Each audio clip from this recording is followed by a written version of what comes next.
গেল ইউরোর সেমিফাইনালে ইতালির কাছে টাই ব্রেকারে হেরে বাদ পড়তে হয়েছিল স্পেনকে। শালকের মাঠে আজুরিদের বিপক্ষে 1-0 গোলের জয় কিছুটা হলেও ক্ষত মেটাবে সেই হারের। অবশ্যই স্পেনের জয়ের পুরো কৃতিত্বটাই পাবেন ইতালির রিকার্ডো কালাফিওরি। এই সেন্টার ব্যাকের আত্মঘাতী গোলে ইউরোর শীর্ষ 16তে জায়গা করে নিয়েছে লা রোহারা। জিতলেই নিশ্চিত হবে শীর্ষ 16 টিকিট। এমন পরিসংখ্যানে মাঠে নেমে স্প্যানিশদের আক্রমণের সামনে কোণঠাসা ইতালির ডিফেন্স। তবে বরাবরই ত্রাতা হয়ে ডিফেন্ডিং চ্যাম্পিয়নদের রক্ষা করেছেন গোলকিপার দোনারুমা। পুরো ম্যাচ জুড়ে স্পেনের নেওয়া 9টি অন টার্গেট শটের বিপরীতে ইতালির ছিল মাত্র 1টি। ম্যাচের শুরুতে এগিয়ে যেতে পারত স্পেন, তবে পেদ্রির হেড ঠেকিয়ে দেন ইতালির গোলরক্ষক।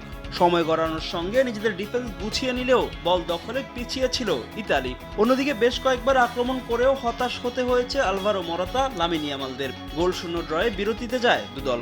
এখন জন্ম সনদ দিয়ে খোলো বিকাশ স্টুডেন্ট অ্যাকাউন্ট। নিজের বিকাশ নিজে কর। দ্বিতীয়ার্ধে গোল পেতে মরিয়া স্পেন আক্রমণের মাত্রা বাড়ায়, তবে স্প্যানিশদের সামনে চীনের প্রাচীর হয়ে দাঁড়ান দোনারুমা।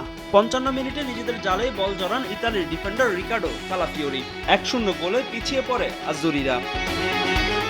এরপর আর ম্যাচে ফিরতে পারেনি ডিফেন্ডিং চ্যাম্পিয়নরা, বরং 70 মিনিটে নিকো উইলিয়ামসের শট বারে না লাগলে ব্যবধান হতে পারত 2-0। ম্যাচের যোগ করা সময়ে দোনারুমার দৃঢ়তায় আবারও গোল বঞ্চিত হয় স্পেন।